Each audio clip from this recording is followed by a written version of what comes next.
It's been the same speed for the past 5 years. It's a really, really pissed off FedEx employee who's just like throwing the packets at your door. Thanks, Like, YouTube. All right, guys, thanks for joining us in this impromptu Mass Effect chat called Mass Effect Festivus 2019, where UDP and myself air out our monthly grievances. When do we do this? Every week, every month, around that? And well, since it's kind of because we've been playing through the game again, haven't we? Yeah, I recently And installed it. I've installed some mods as some of my Discord members have suggested I do. And as soon as I installed the mods, I can't play multiplayer anymore for whatever reason. So it's like, thanks, EA. I really want to connect to your servers just to play a single player game. Like, no, you can't play multiplayer anymore. Why? denied. Yeah, so joys to EA and their servers, which whenever they go down, you can't even play the first player single player mode at all for no reason. Like I don't need their servers to play a standalone game, but apparently EA won't let me. But I had a huge problem with Dragon Age Origins a while back where it wasn't EA servers, it was Bioware servers went down and you couldn't access your DLC. Even though it's installed on your computer, it couldn't get verified, so you were just playing Dragon Age Origins without all your content, which is really hilarious. it's annoying, and you have to like if you do anything, you have to delete everything and restart and re-download. Yeah. Provided everything is online in the first place, some people like to have a hard copy or a software copy, and they like to install it manually. So it's all these little technical glitches just to get the game to go. And then when you're actually in the game, you're like, oh yeah, there's a few graphical problems, there's a few continuity issues, there's some sound issues, etc., etc. So that's just getting the thing going. But the big thing comes with the actual story, as we're mostly concerned with, because all the details matter in a science fiction story where choices should matter. At least that was the selling point of the game. And when choices get reduced to, hey, the Rachni are there, and hey, the Rachni are gone, and hey, the Rachni get captured, and it makes no difference. It kind of makes the whole. That was the biggest choice in Mass Effect 1. That was the big special moment. There was so much was riding on that. So many, like, do I or don't I? And you throw in Liara and her mother. You throw in Rex. Like all these characters, all these motives coming together, and you say, okay, I'm gonna kill an innocent or I'm not. And what happens in the third game? Not much. Not much to get excited over. So sadly, that was the biggest. I think that's the thing that stands out the most in terms of your choices not mattering, just because it came from two other games, and there was even a slight buildup on. I'm sorry, the Mass Effect 2 world. I can't remember whose name escapes me. Ilium. Ilium. Thank you. That was like, oh my god, they actually referenced it, even though we're not actually fighting any Rachni or having anything to do with the Reapers and the Rachni. And then we get one mission where Grunt might die, and you may or No, may he not doesn't die. rescue. Yeah, it's kind of Dude that dies. Yeah, yeah. it's just literally if you killed her, then she turns up. It's like, oh great, and then if you save her, then it takes a few points off of your EOS, and that's it. It's not like the enemy actually change tactics or to get like it's not like the enemy actually improve in gameplay. They're always going to be static in terms Right. of their abilities and Plus, health and things like that. plus it has another, which I always hate, is a cutscene power to the max, where if you do actually do everything with Grunt and manage to save his life, he just charges right through and then jumps off a cliff. All these Rachni reaper-fied enemies, and he just comes out of it a little bloody, a little tired, a little hungry, and you're like, huh, that's great. Why don't we have like hundreds of grunts, just mass-produced grunts, just take on the ground forces? We don't need Yeah, he is anything else. tank predator. Yeah, we should have kept Saren's cloning facility alive, shouldn't we? Then Yeah, it's it's like, just whoop. got Okir's data, just jack it into that, just pump out grunts. Just, hey, Rachni, go for it. Yes, Reaper Rachni, go for it. Jeez, really selling us on those choices matter there, Bioware. I think that the problem, just talking from the development standpoint, because everyone says that or they didn't have enough time and all this other blah blah blah stuff. I actually disagree with mostly for 2 points that this is their third title using using Unreal Engine 3. They should know that engine in and out and have a pipeline ready to hammer out content. The story wrote itself. The problem was BioWare being BioWare.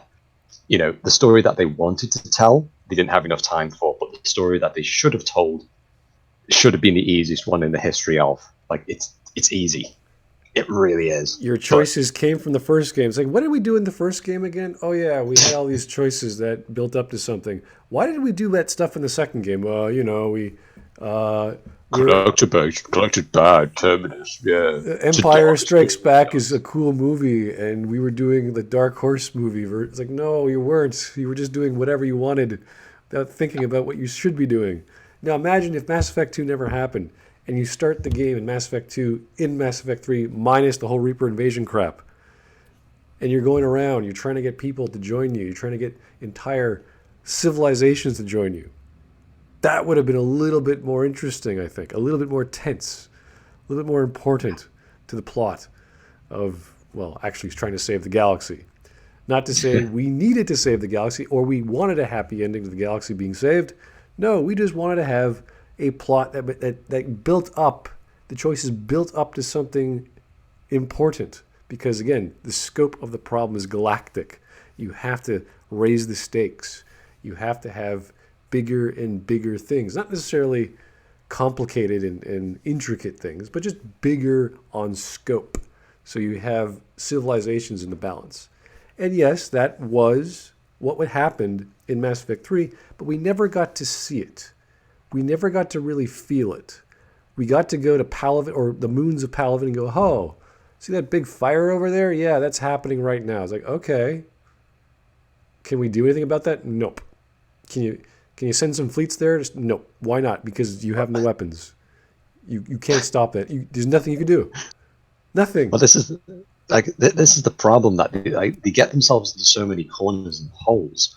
It's like the Reapers are invading, but we can't win conventionally, and you kind of go, well, now we can't address the big galactic plot hole of why don't they just hit the Citadel?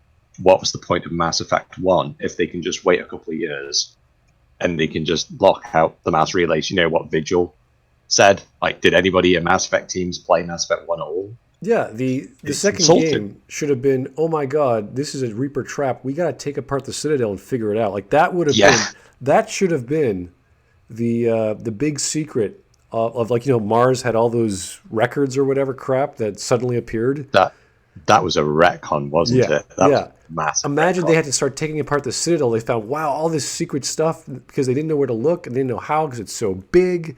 It's the size of, a gigantic space station. So, okay, yeah, I could totally buy that now that they're looking for something in the hidden, I don't know, computer banks of the Citadel, like no one's bothered to look for.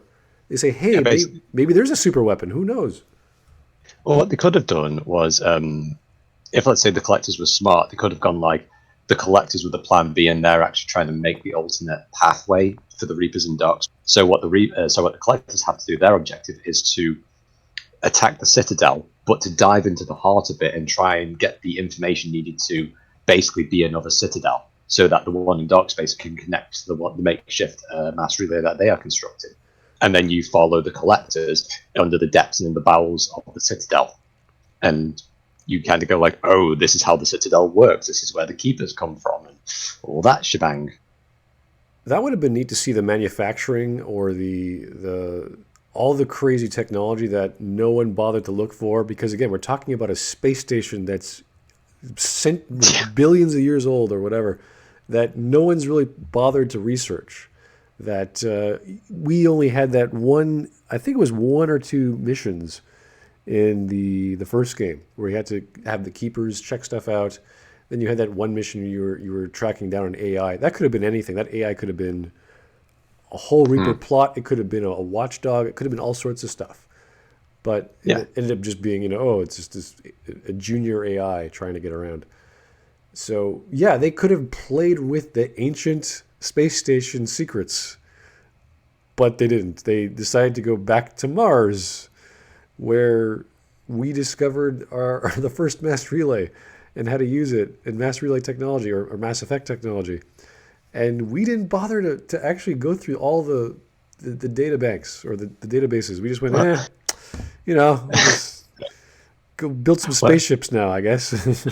what's really interesting about the Mars archives is that, once again, Mass Effect 1, Anderson just says it was just a small data cache. It just had some refined element 0 and the location of the Karen relay, right? And the one in ME3 is like this huge monolith. It's like, remember on the mission to Eden Prime, like everyone was clamoring towards the beacon. The beacon's not that big. It's just a small thing, isn't it? But this monolith is like the council should have been all over that and dissecting it. And the same thing, the one on Fessia. It's like the one on Fessia is just an even bigger. It's just a giant middle finger to Mass Effect 1. It's like, oh yeah, they've known about the Reapers for flipping centuries. It's just like, you are idiots, whoever wrote that. Complete idiots. And plus, there was nothing to personify that character or characterization of, hey, there's a bunch of matriarchs who have the secret, and they didn't tell it with anyone. It's like, who were these people? Can you please point them out to us? We can talk. We have a conversation about that, because that's kind of important. That they knew of this galactic threat for I don't know, thousands of years, and they didn't do anything. Nothing.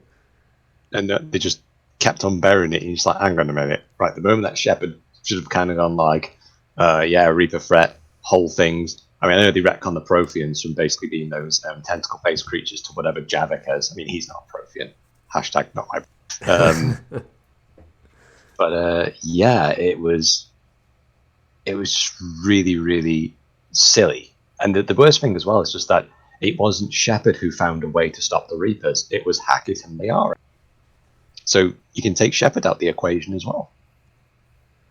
And the only reason they have Shepard is as some sort of symbol, some sort of, hey, it's Shepard. We know that guy. He's done things to Reapers before. He's okay. He can do the job. It's like, no, he's literally a mook. He has no idea what's going on. The only thing he has going for him is the Prothean cipher, which I don't know how that's going to help. There's really no indication that that's going to stop a Reaper, or there's some secret message he has to decode in his brain. You could have gotten Shala for that. She's still, if she was still alive. Yeah. So it's kind of like this weird, or even Liara, she's still alive. She could do it too. It's hard to say, like all these silly things that just don't make your protagonist relevant. And if it was more of a character-centered story with Shepard being the most important character, being the protagonist, you can say, okay, this guy's so motivated to do X that no one could possibly push forward than anyone else. And Liara sort of alludes to that, saying, if it wasn't for you, we wouldn't have gotten this far. And you're like, well, okay, but Arrival DLC was optional. That was you didn't have to play that option. Hackett would have sent a team of Marines out, and they would have had the same effect. So there's really nothing that Shepard did that, post Mass Effect 1, that stopped the Reapers or slowed them down. So. Yeah, you didn't learn anything. There was no new tactics, no new nothing. And that's for me. It's when I said that, was it one of your videos? It was like Mass Effect 1. I'm going to find some way to stop the Reapers. Mass Effect 3's opening. Stop them? Oh, yeah, right. I'm supposed to be doing something, wasn't I? Crap. It's like, Shepard, you should have been doing something, you complete spoon. Would have been a nice idea if the second game was Shepard being die-hard, crazy serious. Like, we got to act now. We have no time to waste. I'm going to get on every boat I can, Cerberus, STG. We're going to do the craziest experiments to try and kill Reapers.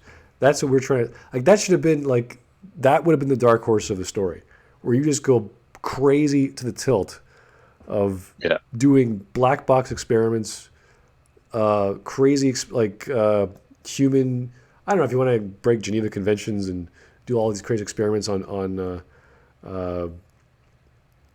prisoners of war or something. That would be like really a horrible thing to do.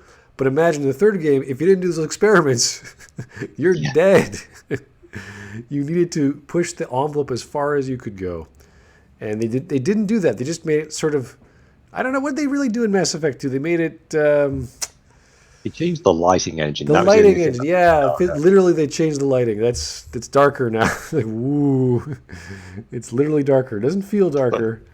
It but just other than that, it's exactly the same. Like in Mass Effect 1, you encounter criminal gangs, pirates, mercenaries, people doing horrible genetic experiments, including Cerberus, by the way, which is ridiculous as to why Shepard would join with them lot, considering the fact that they killed Admiral Kahoku.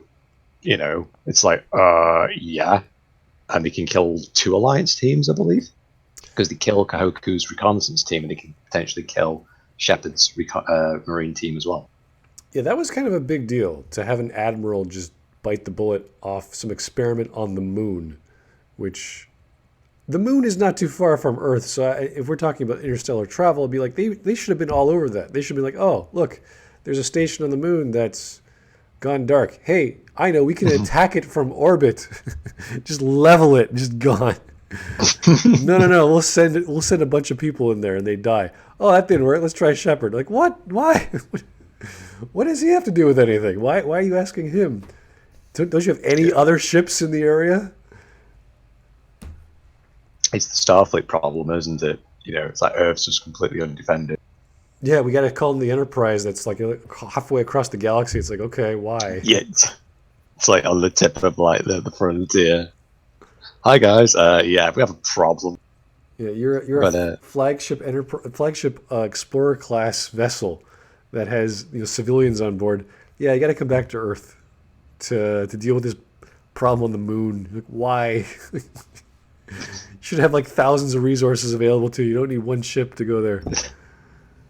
but sorry about Mass Effect 3. It's just that the problem that I have with ME3 is that like they always talk about they didn't have enough time and all this other stuff, but they had plenty of time to do these huge, long-winded set piece battles where Shepard is completely divorced from gameplay.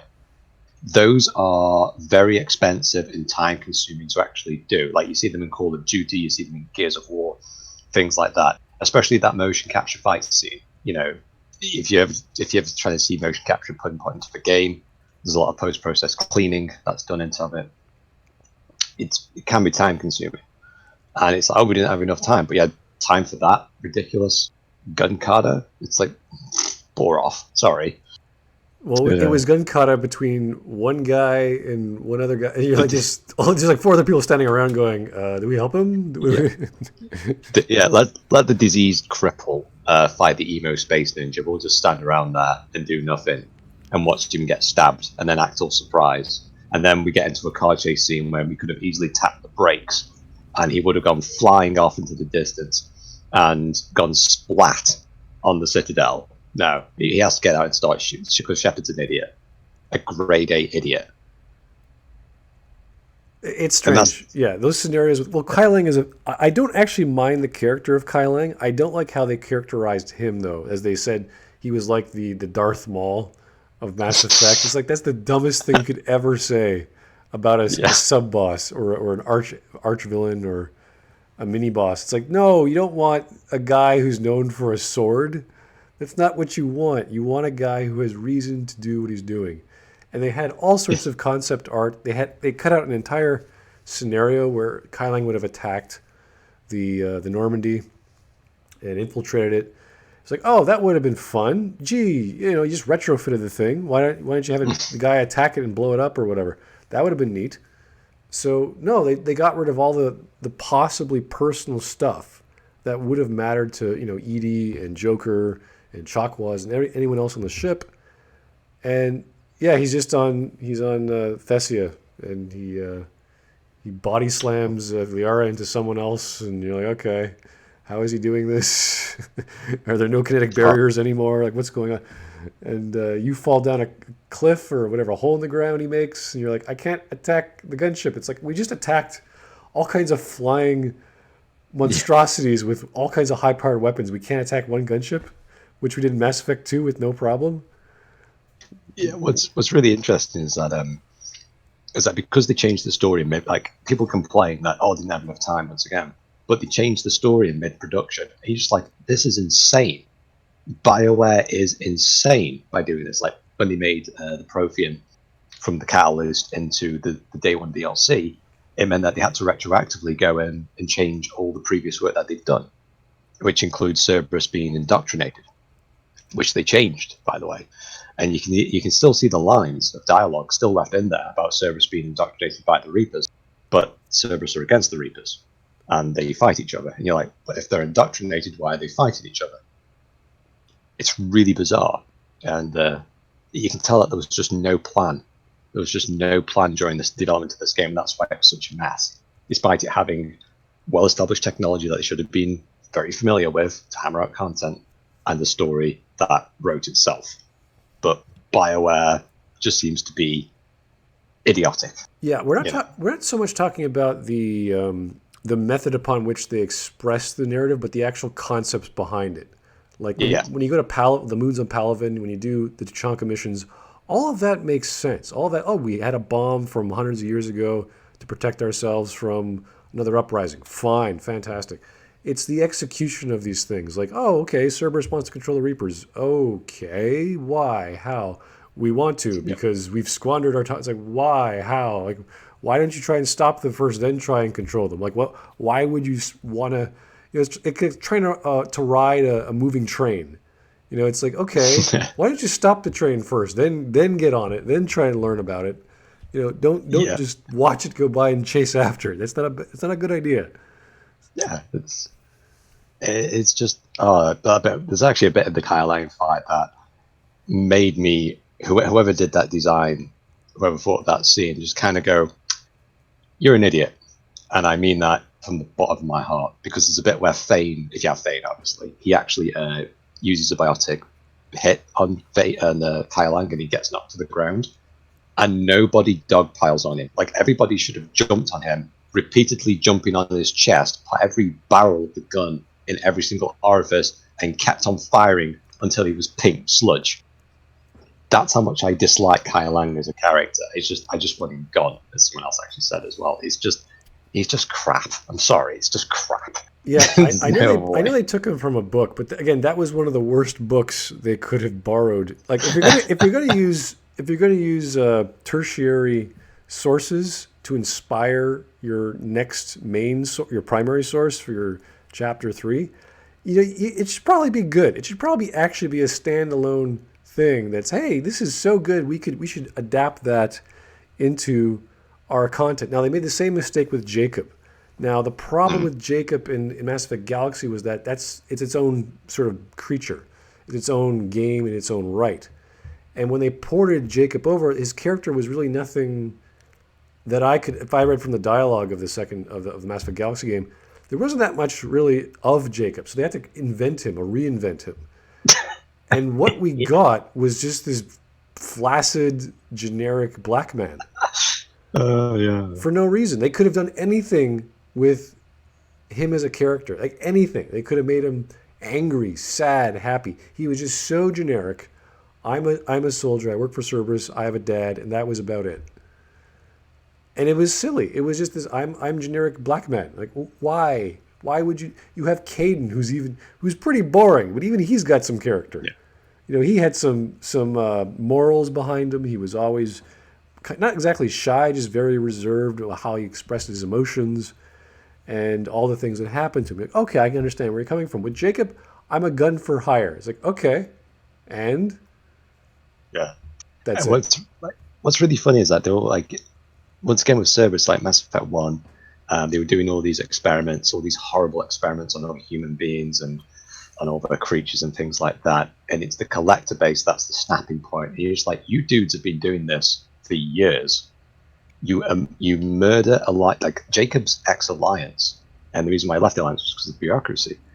And Cerberus is willingly capable of murdering alliance personnel, including high-ranking officers. And he's like, yeah, that's fine. But the collector base, no, can't do that. That's too much for me. And Miranda's like, oh yeah, I know, I can't do that either, despite her being a cheerleader for Cerberus. Yeah, the problems with Jacob and Miranda are, I mean, more with Jacob, but Miranda, even if you take it from the example of her being the second in command or whatever, the Cerberus person in command, she should have been overseeing everything, like really, really in your face. You can't do that. You can do this. You can't do it this way.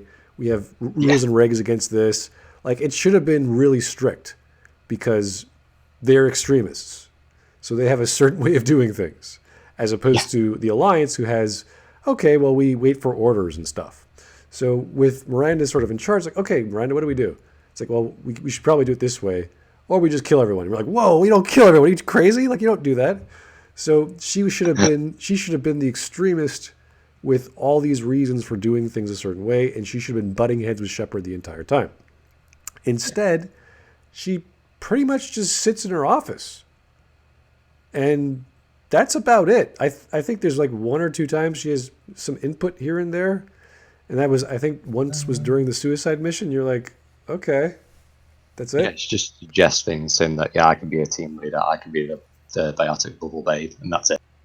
It's like, well done, Miranda. Good job. Yeah, like there's no sense of hierarchy. There's no sense of, maybe we should do this, Shepard. It's always, hey, get more people. And Miranda's like, okay, sure, yeah, let's do that. I think once again, it's like Mass Effect 2. It was like, yeah, we can blame a lot on Mass Effect 3, but Mass Effect 2 destroyed the overarching story to connect. It should have just basically been Shepard using his Spectre or her Spectre status to go around the galaxy and figure out ways. Like, it was impossible to nail down Saren because of his Spectre status. There you go. That's your reason that you are James Bond across the galaxy. You can do anything within, whatever the council deem necessary, as long as your actions are justified. It's like a Saren, was it destroyed a colony or something like that, like caused a massive explosion. That got Anderson kicked out of the Spectres for joining. It's just like, yeah, this guy can go around kill literally hundreds of people, falsify the documents, and the council will believe him. It's just like, yeah, there you go. There's your reason.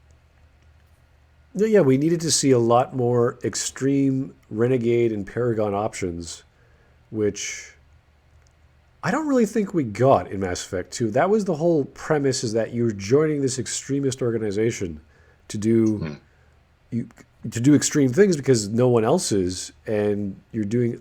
The only thing is going through the Omega 4 relay, which is just stupid. I mean, that's just that's not extreme. That's like, hey, do you want to commit suicide? Like, okay, well, here's a 3,000-foot drop, and we don't have a parachute, and the bottom is filled with spikes, but there's a little 1 meter by 1 meter, really soft platform that you might hit.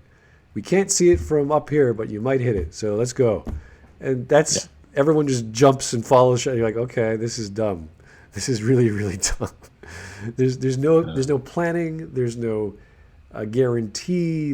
It's literally taking a car and ramming it at full speed into a wall. Really. I like that. Yeah, I love the bit where you're charging up to the Omega 4 relay, and you're like, the drive core is like overloaded. You're like, the drive core does not activate when you engage the mass relay. It does it for you. That's not how mass relays work. Then you get through then you brace for deceleration, and then it's like, where's the corresponding sister relay? There is no other relay. This is broken. We can get out here to FTL. It's very silly.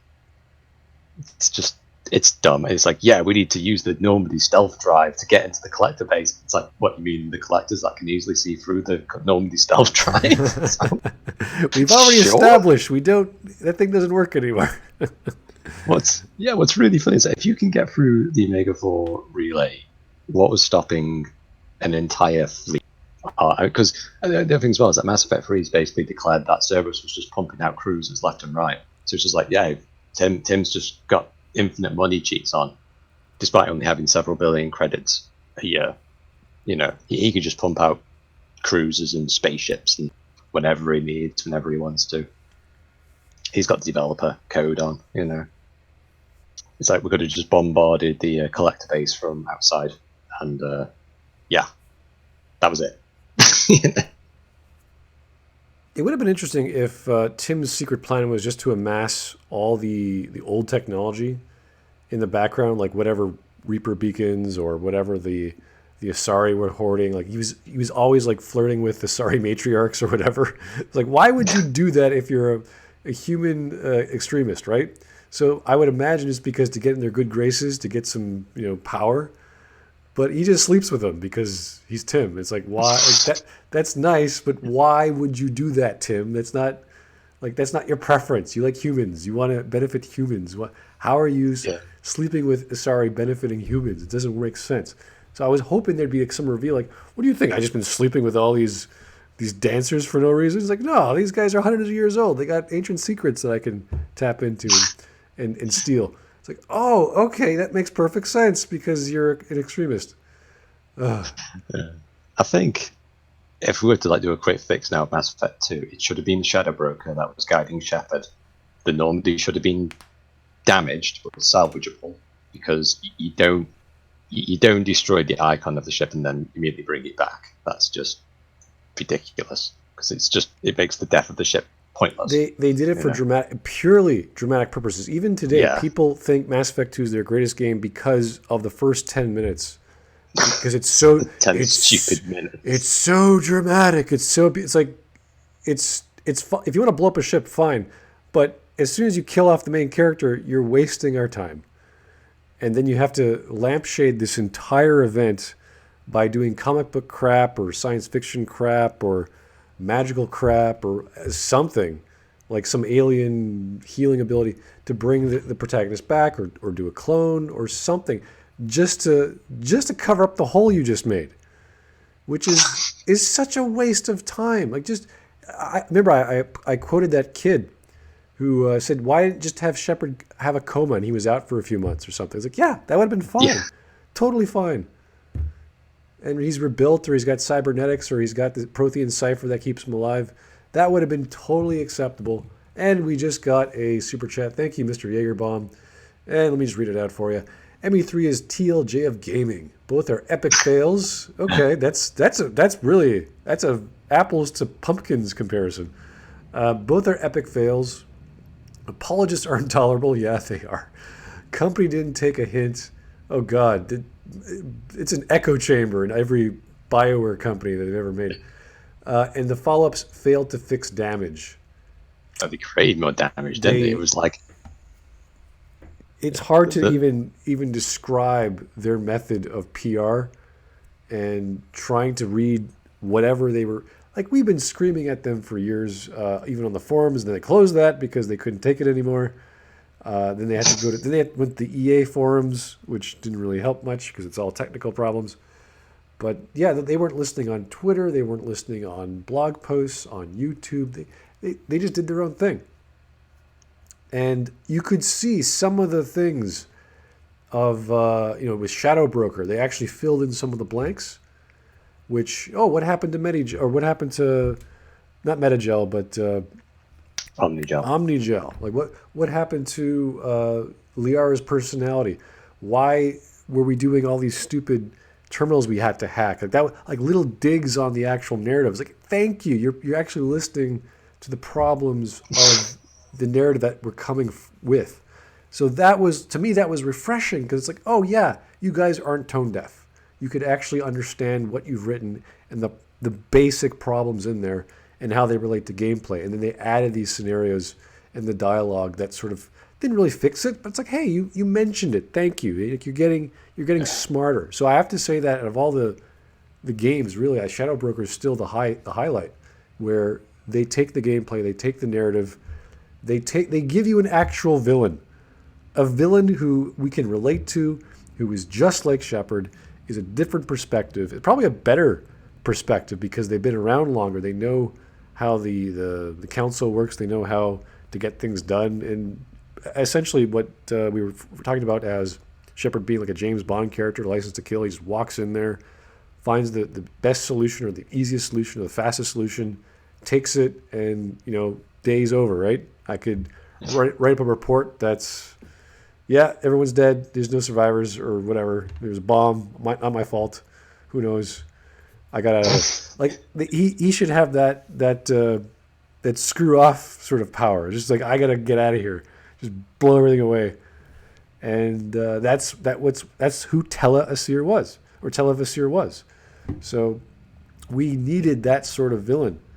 He should have been the Asari squad mate. I know Asari's great, but I think she would have been a brilliant squad mate for Mass Effect 2. Samara is, one of those characters you look at. Oh, they could have done so much with, because they represent pretty much the entire Asari culture. That they believe in this code that has lasted thousands of years, that goes further than any other law, any other jurisdiction. It's like, okay, if she's involved, if one of these people are involved, you just steer clear, because people are going to die. Like that's the rule. That's a pretty crazy rule. That's like if we had, I don't know, a eugenics police or a weapon of mass destruction police. Like if we have a policeman who detects that you're refining uranium or whatever to use in weapons, it's like this guy's going to come in and he's going to put an end to it as quickly as humanly possible, which means that's Interpol. yeah, people are going to die or disappear very quickly. So that was Samara on many levels, and they didn't really go as far as they could. But of course, the story wasn't about her. But to do that, I thought was clever, because you're personifying the entire culture into one character. The same with Tali personified the Quarians. I wouldn't say Grunt personified the Krogans, but you have to have those set pieces that you can refer to, that make the world bigger just by having this small character in them. And they didn't really do that with the way they should have used it in Mass Effect 2. They sort of squandered it. And there were so many themes with Samara and her daughter, and genetics and DNA, and was it the collectors and Morden, and like all this wonderful genetic stuff, and they never really played with it, which is very strange as a writer, because a writer would pick that up and go, oh, I can do so much. I can tell a whole story, a whole arc about how there's this race of people who were squandered and used as slaves, and they were genetically made to be slaves, but they're fighting back, and they're and they even squandered that with the Krogan. They never really gave any leeway. It's like, we just have this modification project. They turns down their adaptation to the genophage every 100 years, whatever it was. You're like, oh, okay, well, that's boring. It's like, okay, it's boring. I mean, bringing a Solarian doctor to do that every 10 years or whatever the lifespan of a Solarian is to do that is like, oh, you figured it out. There's no conflict. There's really no conflict, because you just keep culling the herd every time. What they could be doing is, like, if, let's say, the collectors were secretly undoing the genophage to make more men, so that the council and other races would be distracted so that they can do their own operations. That would have been interesting. Like, why do you need to go to Tuchanka? Well, there's involvement here. There's people that are connected to this hidden organization called the Collectors. Nobody knows who they are. Even like the Shadow Broker doesn't know about them. And that's what I mean by Tim should have been removed completely. You don't need Cerberus. It should have been the Shadow Broker. Well, we just knew more about the Shadow Broker in the first game than we did about Cerberus, so I don't mind them inventing or bringing out an extremist organization, but you actually have to work with it. If you're going to say we're an extremist organization, let's see it. Let's see the humans. You get Miranda and Jacob. Miranda's supposedly number 2 of the organization. She's not she's not very extreme. I'm sorry. She's just nice. She's kind and nice, and she misses her sister. That's all she is. You're like, okay. It was like 2 different writers took the same character and just went, like, the previous writer got fired, and then they just replaced it. But yeah, I think that Mass Effect 2 should have been about, yes, you can recruit people from Cerberus if you want to, and that can be your Miranda and your Zaid, and that would have been far more interesting. See, Zaid would have been perfect, because he's this old fogey dude who's seen it all. He's like, whatever, aliens are scum, blah, blah, blah. Like, oh, see, that's a really xenophobic attitude. They all die the same way. Who cares? That sort of attitude. And but he gets the job done. He accepts money from Cerberus. He's like, this is great. I love this job. So he's constantly always like killing everyone in sight just because they're not human. And you got to reel that in. You got to, hey, buddy, slow down there. We're working together. And that's when you can have the conflict with more Paragon characters like Samara and Tali. People like that who are a bit more family orientated, I should say. It's like, Tally doesn't like killing people that unnecessarily. Neither would Samara. She only does it if she has to. So yeah, but yeah, Mass Effect 2 was just basically a waste. It was just a waste of time. You could call it. I just call it the Shadow Broker platform. Just get the Shadow Broker DLC. Just play it until you get to there and just stop. You're done. You don't need to do anything else. Yeah, yeah, but yeah, I absolutely love it. How I was now Mass Effect 3, where when the Reapers were invading the Earth, and it's just so funny that they're all going, yeah, the Reapers are coming. You have from the Arrival DLC, you even have Hackett say, yeah, we've got a warning of a imminent Reaper invasion, and everybody's still clueless at this opening of Mass Effect 3 going, we don't know what's going on. He's just like, There was an entire game, guys. it's like you had an entire DLC saying that there was an imminent invasion from one of your top secret scientists, and you're ignoring it. Okay, we all deserved that, and that's why I actually call Mass Effect 3 to be an alternate dimension, because it is. Shepard doesn't act or think the way of how Shepard should have acted. You didn't have the Prothean DLC, did you? The Prothean DLC, was that the Yeah, From Ashes. From Ashes? That came free with the game, I thought. Only with the digital deluxe edition. Oh, really? If you bought standard, you didn't get it. Shepard says an absolute cracker of a line when you bring Javik onto the city. Shepard goes, I can't believe I'm saying this out loud, because Javik's like, wow, it's very impressive. I've never seen this place before. And then Shepard just goes, yeah, the Reapers hit here first, didn't they? With a question mark. And I'm just like screaming at my monitor, going, you've just destroyed Mass Effect 1. You bastards. You just destroyed it in that one sentence. Well done, BioWare. Well done.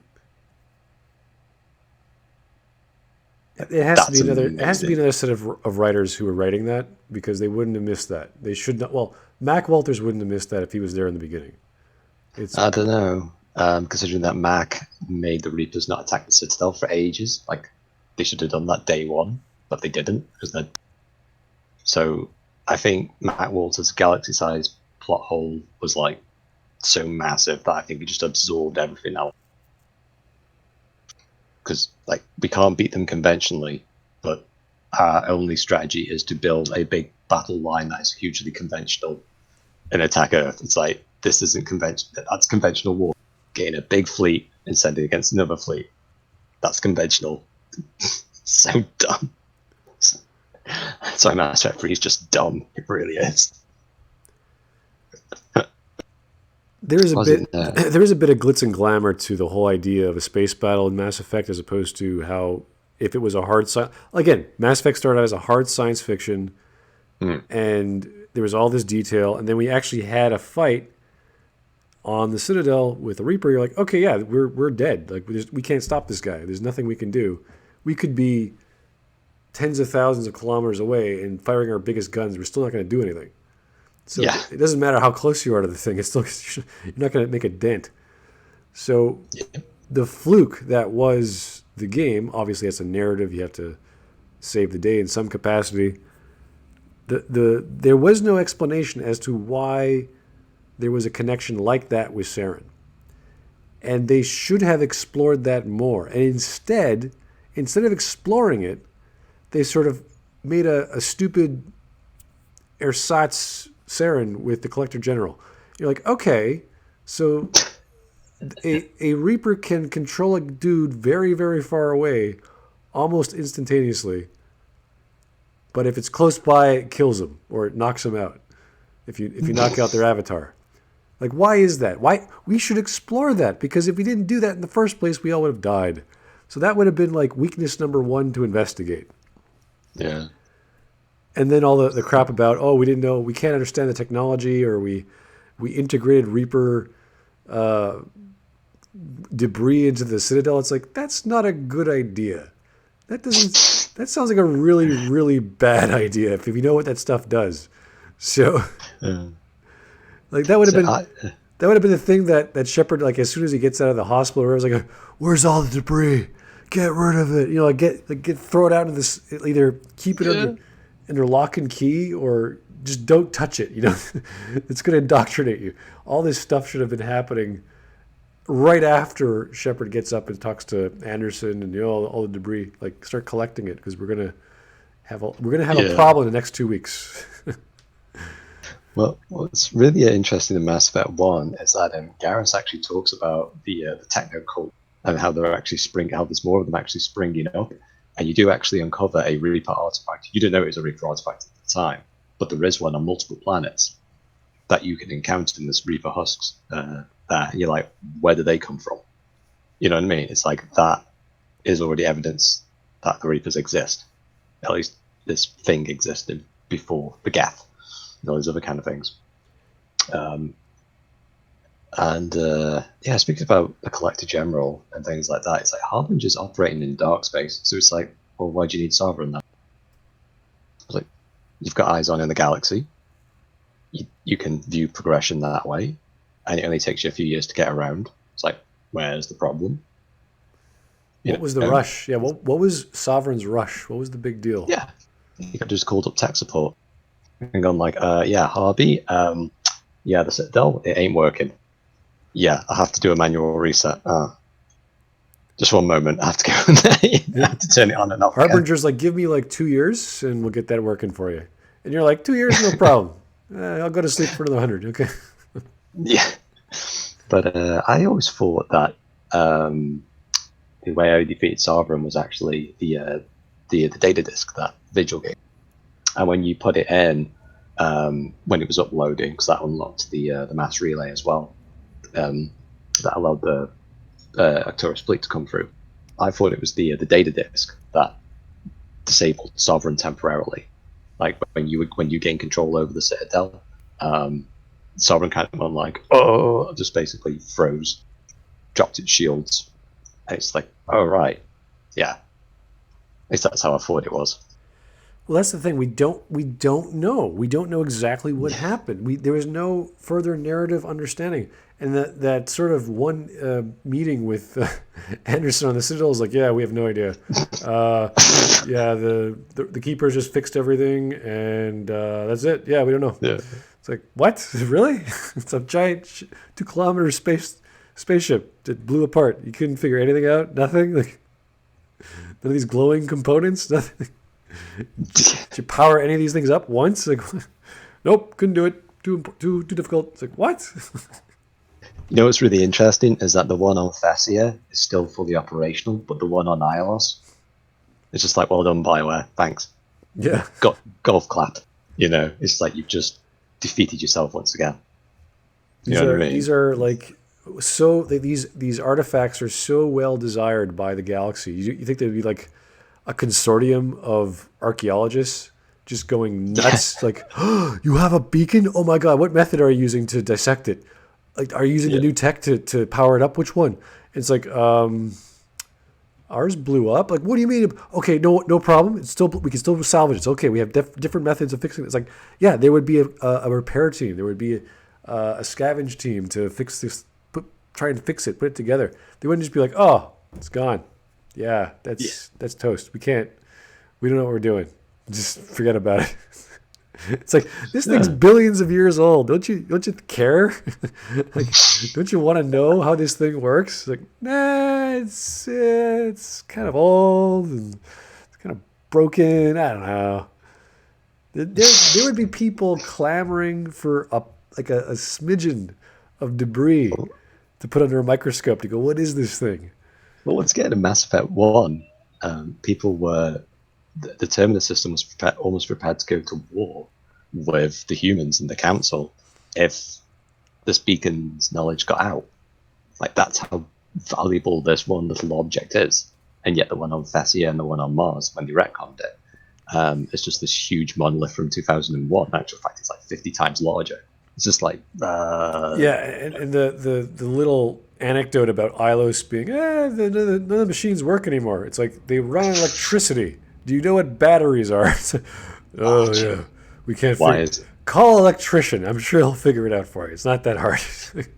Why isn't the aura on Ilos the biggest trophy and untouched excavation site in the galaxy, and she's not on it? Yeah. I'm just going to go to Ilium and the Terminus systems. Why? Why Well, are you in Terminus? she has to go hunt down the your body because oh god, that whole comic book Get is a Dustbuster. that was just embarrassingly bad. That Mac Walters comic book with Liara, I just for them to do that and then, but the funny thing is, from that crap, the Shadow Broker DLC came out. So it's like the polar opposite. It's like this really bad, horrible comic book to probably one of the better, if not best, DLCs from the Mass Effect series. People like Citadel DLC. I haven't touched it. I don't care. But the actual story, everything is like everything you'd want from that character and her backstory and more. Like that is the pinnacle of Mass Effect. That is Shadow Broker or the Lair of the Shadow Broker DLC. I think that's actually an epitomization of BioWare. Like, people talk about Fane's death being like really sad. It's like, yes, it was sad. The thing building up to that was just infuriating, as in like it shouldn't have happened in the first place. Yes, you got a good scene, but it was just stupid, even more stupid. Shepard, you're an absolute moron. I want to push you off a bridge. You know, it's like, and it's like, okay, now we get a good scene, and it's just, and I think people cling to that. They kind of go, yeah, we had a good scene on Tuchanka. It's like, well, why doesn't the Normandy just use its Phoenix cannon on the Reaper? Why are we using these missiles? What happened to the Phoenix cannon on the Normandy? Did they take it off? I know. What was Did going they on? retrofit it and go, hey, this is an amazing weapon. Yeah, get rid of it. What happened to all my upgrades? Oh, they're not up to regs, so we got rid of them. It's like, why? Yeah. That's like, imagine, what is that, the last episode of Voyager where they have like this Voyager from the future? Yeah, all that amazing technology. It's like, oh yeah, I come back to Earth. It's like, wow, you got a lot of technology there. Yeah, this is not up to regs. We gotta get rid of it. Just throw it out the door. Like, why? Yes. Why would you do that? Just throw it in the bin. Like, sorry, we can't have that. Sorry. Yeah, it's too big. It's too powerful. I don't know what we're gonna do with it. Like, what? The best thing about Mass Effect 2 is that the bit where you can actually go, I'm a council spectre, I can talk to the council, and even Tim Gunn goes, if you can convince them, by all means. But there's multiple occasions that you could have contacted with evidence in your hand. Literally, you could have put it in their faces and gone, there it is, and Shepard doesn't even say a word about it. That is infuriating. You know, they always talk about the contract. It's like, no, the contract was already, the covenant was already broken. I don't know what was it, Armando Delisi is his name? Yeah. It's like his covenant was broken multiple times in Mass Effect 2. Just completely broken. It's like, there's no point. You know? There are many, many times in the story that the secret of everything you're fighting for is available to the audience. Even in Mass Effect 1, when that off conversation with Ash, where she talks about your suit readings or your suit recordings. And it's like, we have scanners in our suits that can scan the environment and record everything? Really?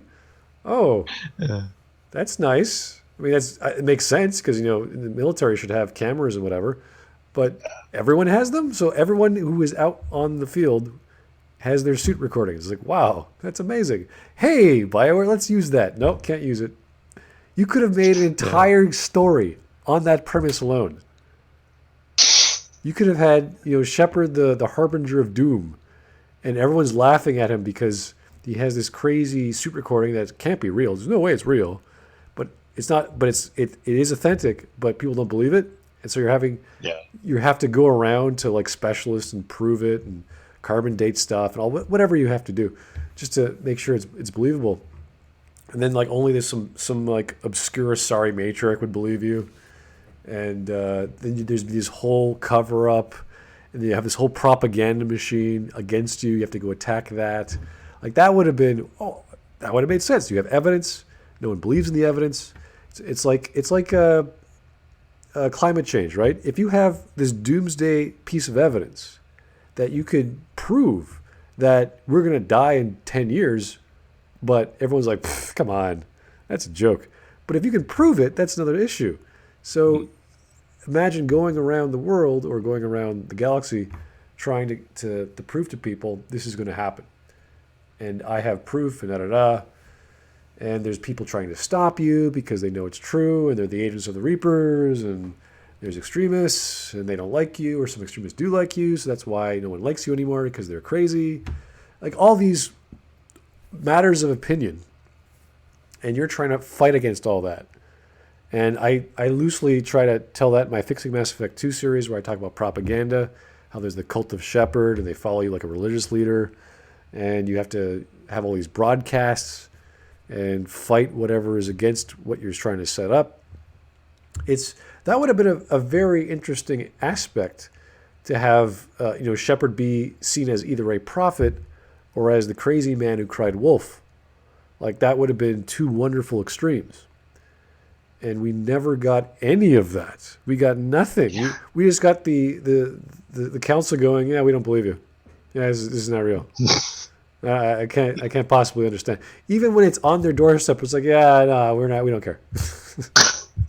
What's even hilarious is that you can even bring Legion. I know it's for a chi in the game, but you can actually bring Legion onto the council and talk to them. And they're like, well, maybe those Geth were more advanced. It's like, oh, who's speculating now, you flipping dips, you know? It's so bad. Like, see, I would have loved if you could, because I still enjoyed Tali's side story the most. If you could actually convince the Quarians to say, whatever you're going through right now, that doesn't matter. You made the Geth. The Geth are friendly. You're the one who keeps attacking them. So to tell you what, let's go to Rannoch, you and me. Legion, don't fire on us. Okay. And we'll resolve our peace difference on the surface. How's that? Yeah, I think that should have been the Geth Quarian War should have been an ME2. Yes. Where the Quarians should have been preparing for war. Legion's like, no, those were different Geth, but the Quarians don't see the distinction. They just see Geth. It's like, what do you do? Well, do you side with Legion? Do you side with the Quarians, or do you side with both? That was the one teaser trailer we got where we thought the Geth were going to be a huge component, because at the end of that minute, whatever it was, 40, 30 seconds, and you see Legion or whatever, the Geth with all his weird articulate headpiece, it's like, oh, the Geth are going to be a huge part or a huge component. Maybe they find Shepard. Maybe it gets rebuilt by the Geth. That'd be cool. And that would have made sense, because we knew what the Geth were in the first game, and we knew why they sided with the Reapers.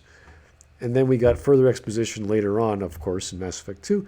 But if it was like, hey, the crazy boy who cried wolf is now siding with the enemy, what the hell is going on?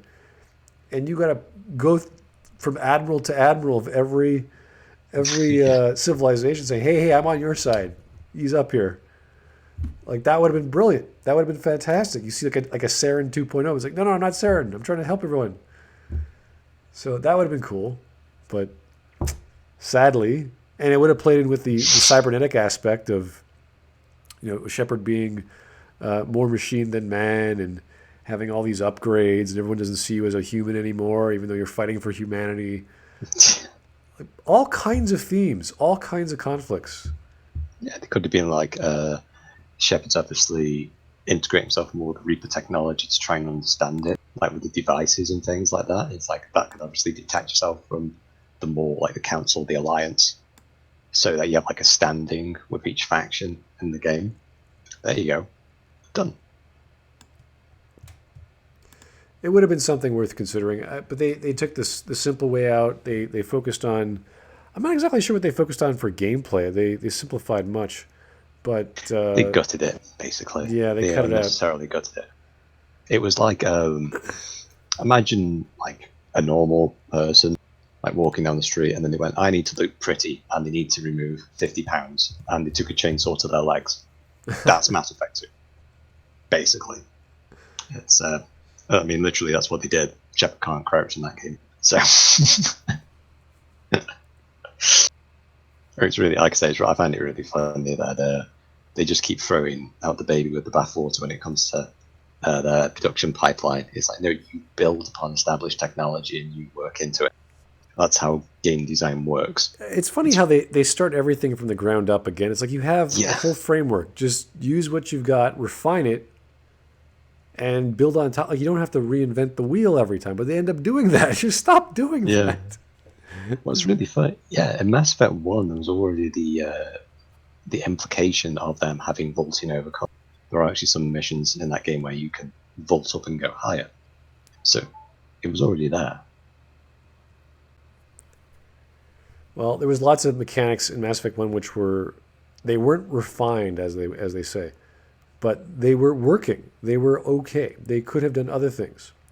So the reticule system was not the greatest, but it made sense as you got higher levels. It got smaller and smaller, which happens in lots of games. So these sorts of ideas weren't bad. They were just unrefined. It's like when you upgrade something, it's like version 2 or version 2.1. They could have kept going that route. They could have had the same idea with Andromeda, but not having a cover shooter and having deployed shields or having not as powerful a soldier, whatever you call that technique they used that made them invincible essentially. Adrenaline. Was it adrenaline rush? It just in Mass Effect 1 where they just turn into a wall. Just like, can't kill me. I'm just going to ignore all these bullet holes in me for sheer force of will. You have like it was Rex and Ashley. They're invincible. You're like, oh, that's useful. Oh, I think adrenaline reset your abilities, and there was the other one, immunity. That was the immunity. I think that was it. You were immune to everything. But the thing is, though, is that it was a happy hybrid of RPG and shooter, and that's fine. It's just, once again, it just needed some trimming in the inventory department, and that was it. Just a bit of a UI change, and that was it. Mass Effect 2 comes along and kind of goes, no, we're going to change everything. Everything. Unnecessarily so. We're just going to make it work for ourselves. Like, okay. Oh, boy. Yeah, no, that's a production thing, and we can talk about the gameplay more, I guess, but it's really about the narrative and the choices you make, and them just not having the understanding that once you make a choice, that creates alternate paths, and not taking the effort to make all those alternate paths and flesh them out. So we're not going to really talk about the ending because it's a giant. Yeah, it's like you're nitpicking a hole in the ground. It's like, oh, this crater is only this big compared to the rest of the crater. You're like, oh, yeah, you're right. Well, this was only a 25 kiloton nuclear device, whereas this one over there is a 50 kiloton nuclear device. It's like still a nuke, but yeah, it's still bad. So, but I think ME3's primary problem was Cerberus being the main antagonist for Shepard. Like, they just shouldn't be in that way. It should have been the Reapers, but the Reapers shouldn't have arrived in such overwhelming force. They should have arrived in a staggered state because of the Arrival DLC. And that's why they have to use ground forces. That's why they have to use heavily amounts of indoctrinated forces to disrupt you. And all what Shepard would have had to have done was break the cycle. That's all what Shepard had to have done. There's no need for a Stargate, I'm going to kill all the replicators button. There's no need for that. It should have been like that. Nice and simple. Save colonies. Have colonies destroyed. Simple. It's that simple. I cannot stress this, how simple it is from a story perspective. But they didn't. They were dead set on their idiotic story with their idiotic plot lines. And they were doomed, basically. I still think they could have salvaged an ending that made sense. It would have taken them an extra few months to figure out all the probabilities, to have some semblance of a war that could have been won, but they didn't set it up that way.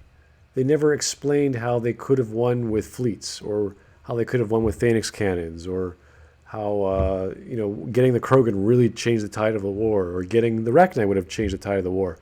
It never really went that route, and that should have been gigantic. That should have been Yeah. like the Borg going with what was that organic species that's so hard to assimilate? Species 8472. Yeah, like one of those. Like that would have been our Arachni, or that would have been Voyager's version of the Arachni. Just this really hard to stop force, and combine that with Krogans, and combine that with the Geth. You have all these different fronts of technique, like disposable shock troopers in the Geth, really powerful shock troopers in the Krogan, and this organic menace that can just dominate other minds or have different techniques for attacking the ground force. Like that would have been okay. You got the ground war going. That's one aspect. Oh, Then you have to figure out the starship problem. How do you get weapons up there? Well, we have Athena's cannons. Are they good enough? Probably not. Okay, how do we make them better? Do it. Make an entire story, an entire plot line on that. yeah, they could have actually had like the opening to Star Trek First Contact, where they have the fleet engaging the Borg cube. It's like they could have had that moment where you hear Admiral Hackett utilizing these new experimental weapons, and like we have engaged the Reapers, and you just hear this chaos as to what it's actually like over the comms. It's like, yeah, now the Reapers are going to arrive here very soon, and this is the data that we've got from that initial engagement, and Yeah. it would have been fine. Every ship that was being attacked was doing their own version of using lasers or missiles or something. Same Yeah. way that Voyager or even Next Generation Star Trek was using different frequency of their phasers to Yeah, the antimatter things. Yeah. yeah, and then that was a thing that was in Voyager that was standard for attacking Borg.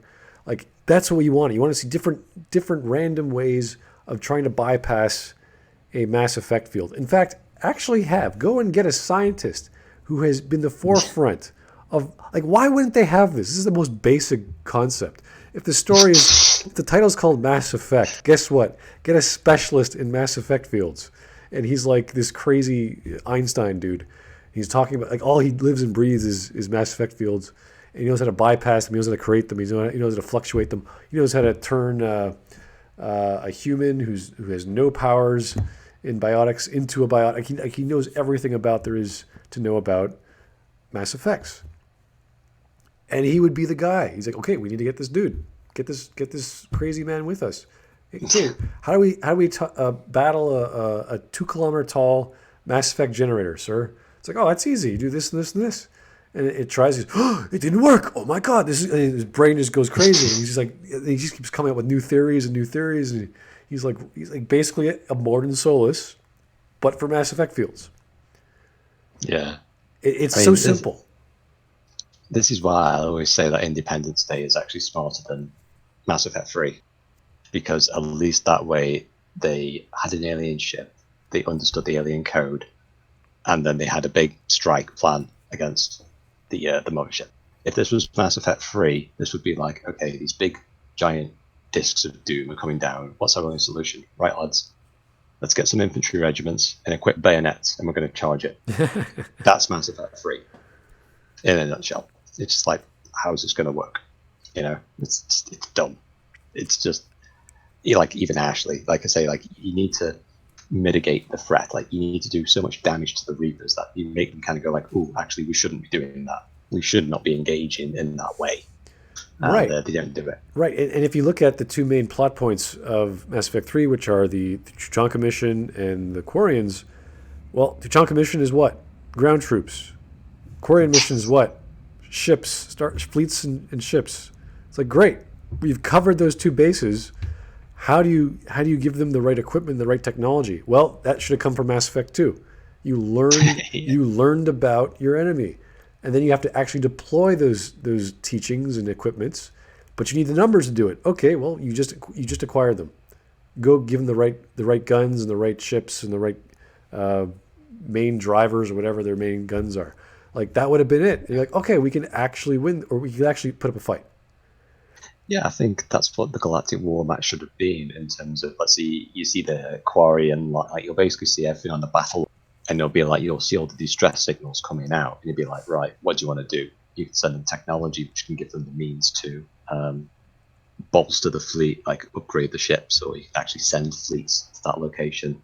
And that's all. That's all they had to have done. It would have basically been a playing card game, like either multiply or add additional forces. Simple, really simple things. Just need to be in depth. That's it.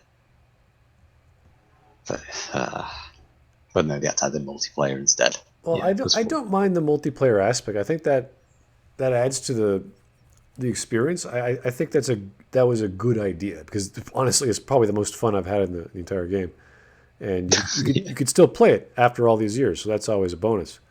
But it's the concept that didn't quite work. It's like, oh, we need to have a squad of four random people to play capture the flag or whatever randomly. Like that sort of thing, I don't like because it's sort of stupid. Like if you're going to Yeah. protect humans or whoever, protect civilians and do that. That's the mission. Not okay. We got to go over here and stand around for 2 minutes. It's like why? We got to go back. Then we got to go forward again. It's like no. It should What be should a thing that you do, like protect a thing, and that's it. what they could have done with the Mass Effect 3 multiplayer was make it very similar to Unreal Tournament's Assault Map, where you have to like go through the stages. Like there's the one where Unreal 2004 where you have to assault the Scar Mother. It's like you're starting off in fighter planes. It's like that'd be brilliant. Like your starfighters fighting against Reapers, like you see like these battle cruisers firing at each other. You're like trying to destroy these weak points with your prototype cannons and missiles and things like that. It'd be so wicked. Oh, that's Then you have to interesting. do boarding actions. That's creative. That would actually take time and planning and a guy from the Unreal team to go, hey, we did this back in 2004, guys. Ever think of using that 8 years later? It's like no. Yeah, I mean it's not like they're using Unreal technology. Oh wait, they are. The same engine. Wow. Multiplayer in an Unreal game. Oh my god! With vehicles? What? No way. We've never done that before. Oh yeah, we did. Wow, we've never done vehicles in a Mass Effect game, have we, lads? Uh, and he couldn't even use the Atlas mechs in multiplayer. Why? Why would you include that in single player but not in multiplayer? What? Yeah, there's actually speaking of which though, like with single player, because it's basically a corridor shooter, which I hate. I fundamentally hate those styles of games. But if they really, when Katie Hudson went on that stage and went, yeah, you're going to do um, uh, some intergalactic war, like this is Total War, I was expecting something out of Ghost Recon Advanced Warfighter 2, whereby you've got these large combat areas and you are calling in assets, you are calling in fighters, you are calling in other things, and you're just marking targets to be destroyed. And you can deploy those assets how you see fit, like there's vehicles roaming around, and you can tell them what to do. It's just like that would have been amazing, and they could have done that easily with Unreal 3, but it was just they were too busy. I think he was probably spending like 8 months figuring out how to make Commander Shepard do a combat role, you know, or something daft like that. Well, I was expecting something along the lines of like Battlefield 2, where it's like this big environment. Yeah, It's not open world, but everything's controlled, and you yeah, have to stabilize or defend a certain position or take over a certain position. Like, oh, that makes sense because it's ground troops. You're Shepard. You're not a fleet commander. You're not flying around on a ship. It's like, all right, fine, do it. yeah. Well, I was expecting from the cinematic trailer, the bit where Shepard basically picks up the destroyed fighter. Then you see all the hammerheads and the Makos. It was just like, I was expecting that. Why? Because it was in the trailer. Yeah, well, That thing. And people are going to go, oh, yeah, the hammerhead was destroyed. It's like, but the trailer said there was like 15. It's there. It's in the trailer. yeah. When they have the Mako in a whole bunch of scenarios that you don't get to control, you're like, why? Why are you showing us stuff which we could do in the first game? And you took it out and you bring it back and we don't have that's kind of like, I don't know, like Chekhov's gun, and then you fire it in the first chapter, which is good, and then you have another Chekhov's gun but it's a different looking one, but they won't give it to you. And you're like, why? Why are you doing this? And then you see in the third chapter, someone has taken Chekhov's gun off the wall, and he's firing it. It's like, hey, why don't I get that? Like, come on, it's like it's right there. Why would they? And they but they have to throw in those turret sections for whatever reason. I don't understand why, and like what is that? What does that add to gameplay? I really don't understand it. It's like, well done. They even actually ripped off the Gears of War looky here button, where you press Y on the Xbox pad. Yeah, that was silly. And but yeah, there was actually I actually saved this moment in Rannoch where you have to laser designate the Reaper base, but nothing's happening. It's just silence.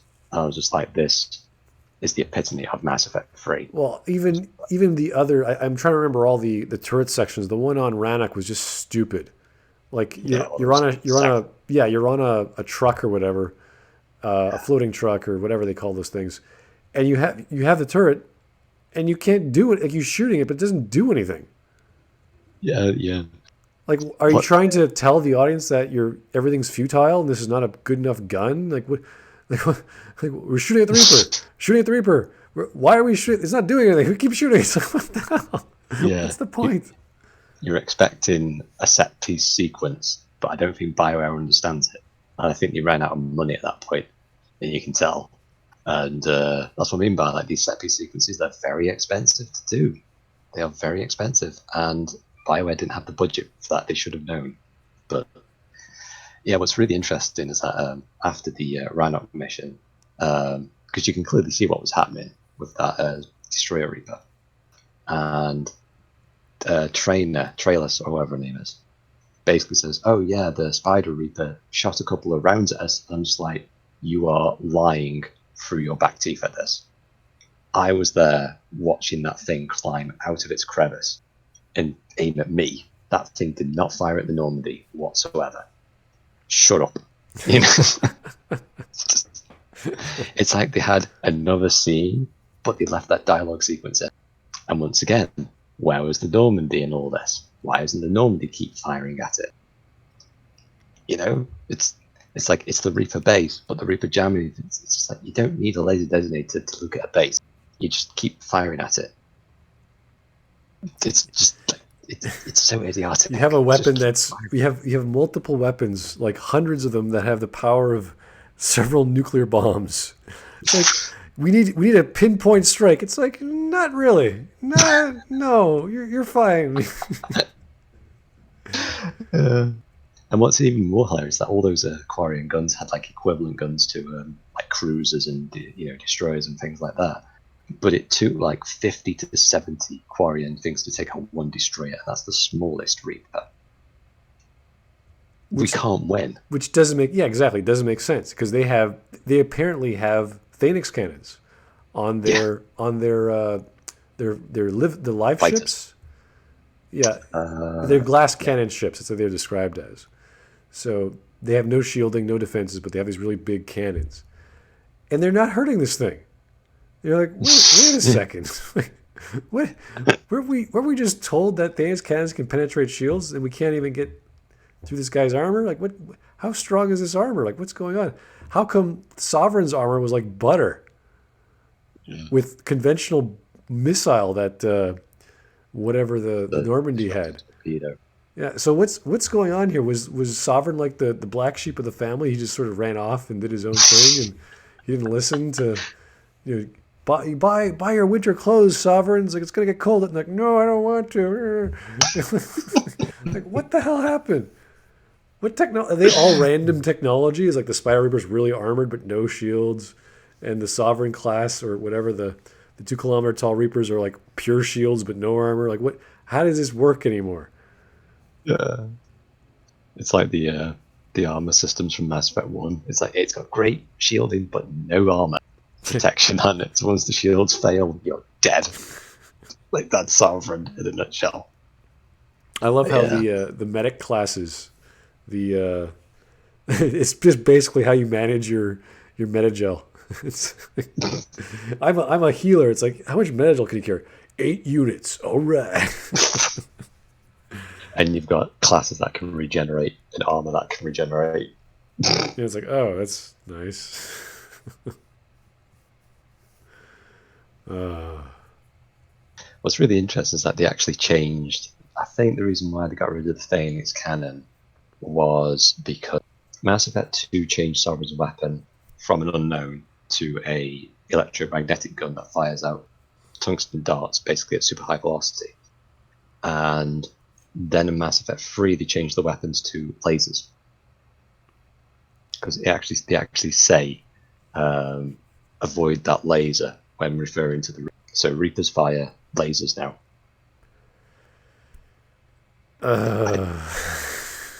You know what I mean? It's from molten metal to lasers. Okay. Yeah, they keep going back and forth on the idea. I think that's why they got rid of the Phoenix cannon, because they realised, like, hang on, poo. We've just created a problem here, haven't we? We need to make the Reapers. When they turn the Phoenix cannon into a brand name, the Phoenix, now with missiles. It's like, what? Phoenix butter. Spread it on your missile; it'll work just as good. Like, okay. Yeah. What else was there? Oh, there's all kinds. I mean, we could pick apart the DLCs, which I never tried because they're dumb. Well, the Leviathan DLC actually added in a weapon which could have been used, which is what the Crucible should have. That basically being a big giant microphone that disables Reapers. That's what it had to be. It didn't need to. That would have been brilliant, because we know that you can pass through kinetic barriers by traveling slowly. So all you do is get all these balls, and you make them travel at the speed of sound, not too fast, just fast enough, and throw like 3 of them at a Reaper while you're throwing other things at it, and then have your Leviathan buddy just sort of kill it, or take it over and use it as a zombie. That'd be great. But all these wonderful opportunities for new methods of stopping Reapers, and we're not using them. You can't win conventionally. Then why are you showing us methods of doing so? Yeah, it's like when people say things like, you just wanted everyone to live, and it's like, well, we did survive a suicide mission. We kind of expect it. People live.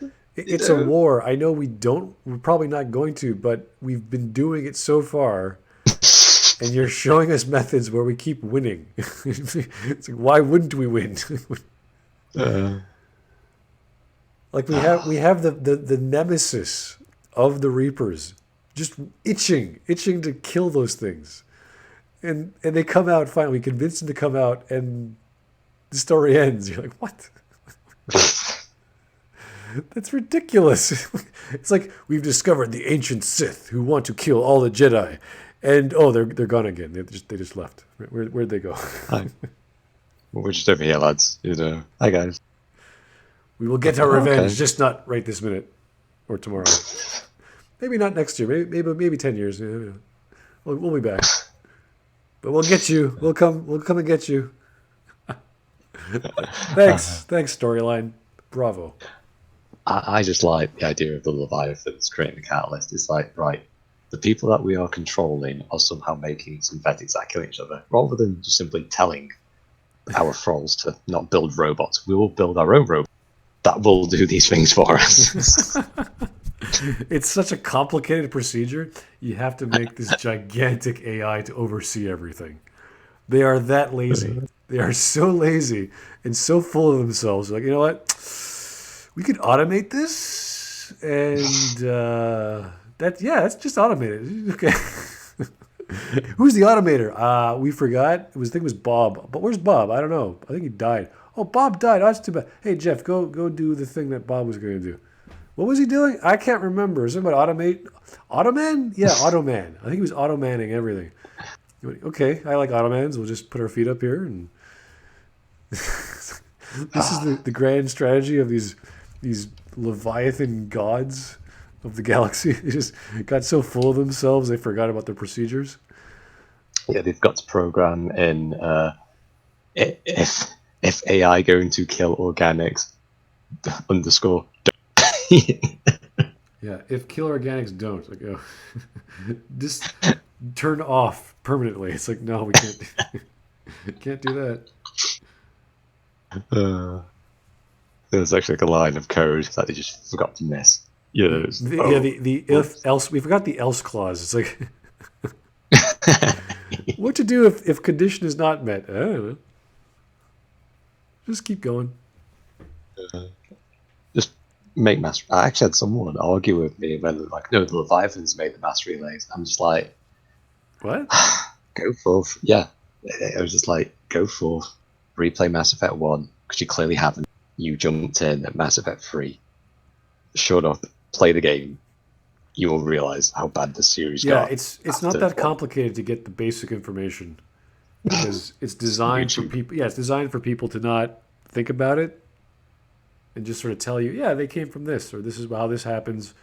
This is how why you can walk through chairs with your Mass Effect fields, even though it stops fire sometimes. Sometimes it doesn't. It's like all these dumb things for gameplay conventions.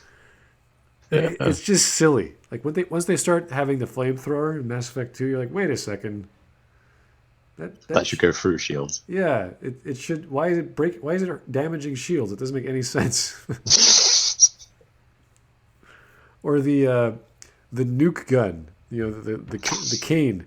It's like Okay.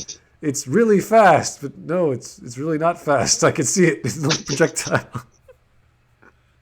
It's a really powerful Mass Effect gun. It's like no, it's a projectile. It's a little thing. It just boom.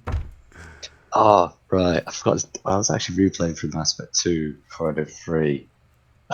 You can actually get the Phoenix upgrade before the Horizon and the ambush on the collector ship, which means that you could have destroyed that ship at any time. You're just like, why didn't we? We just forgot. Like, we just didn't think. Like, we just didn't do anything. Like, like, I'm not going to lose another Normandy. It's like, keep firing. In It actual just it fact, takes one shot, right, and just blows it away. yeah. But you can actually use the disruptor torpedoes that can destroy a collector vessel, which means that anyone in the Alliance can destroy this thing because they're armed with disruptor torpedoes. It's like, so the collectors aren't going to be a problem then. They've never been a problem. We've always had the solution for them. Oh, yeah. Whoops. Yeah. You see, you have to do a lot and a lot of setup when you're talking about science fiction and you set up rules for, let's say, weapons or defenses or spaceships and how they work. You can't just suddenly say, "Oh, look, yeah, this is a cutscene," and now they're gonna run away from surface level up into orbit, and no one's gonna, and we're not gonna fire at them, or a laser cannon can't track it, or whatever stupid reason that laser cannons are now bolts. You know, the GPUs. the Guardian laser system now fires actual projectile. Like what? No, that's not how. Why would they do that? That makes no sense. So you have to be careful with these things, and there should always be a writer or a lore expert. Like, I don't know why there should be, but apparently Bioware needs someone to oversee Well, everything. Like, what are you doing? I think the problem was that when Drew and Chris left, they lost that. They lost that bulwark. They lost that last stand of hard science fiction, and it was Mac and Casey Wilde at that. You know, they just went off on their brains. They were just eating too much ice cream that day. Which doesn't make too much sense because Casey is an engineer of some sort. So you'd think he'd be very empirical and pragmatic and like where's where's the thermal clip? It's like what's a thermal clip? Like what are you talking about, But Casey? we found out the reason why that was there, didn't we? I showed you that clip of the ex-Bioware developer talking about why they added in thermal clips. The reason why they have thermal clips is because shotguns and pumping a shotgun is cool. That's why they invented thermal clips. Yeah, it's true. It's Because visceral. It looks cool. So it's every reloading. gun you have has to have some sort of, I don't know, process where you press some buttons or something pops out or something gets put into it. Because that's cool. Not because it's lore specific or it makes sense, but because it looks cool. That's the mentality of Yeah. Bioware and gameplay. It's like, What's r- what's cool nowadays? Oh, Gears of War. Let's do that. No, that's not a reason. what's really funny is that they could have added in a reload mechanic with a heat-based system. Like that's been done in the new Battlefront games, so it's not hard. It's nothing. But what's really interesting is that Mass Effect 2 and 3 is that you're not actually reloading the weapon; you're just slapping the side of it. That's not reloading. You're just hitting a button, and then this huge thermal clip has just been ejected. And it's like, how many of these things in there? Yeah, it's a very strange animation that it doesn't make too much. Then you see like the sniper rifle animation. You're like, okay, is something actually going down into a chamber? It sounds like there's a bolt being pulled back and something popping. It's like, what is going on with these guns? Do they make any sense anymore? Yeah, well, what's really interesting is that with the shotgun, like every time you fire it, you pump it, but it's like to reload it, you pump it, and it's like, is the two pump? What's going on here? But from a gameplay standpoint, so a level design aspect, is that both Mass Effect 2 and 3, they give you infinite ammunition, like laying around on the ground, it respawns. So they added in an ability to reload, but they gave you infinite ammunition. Which is ridiculous.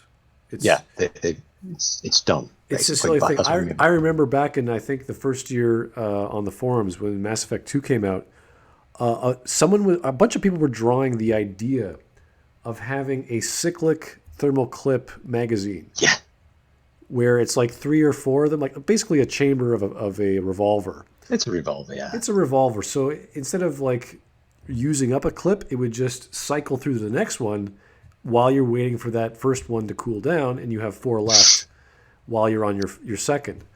And that would have solved every guns problem.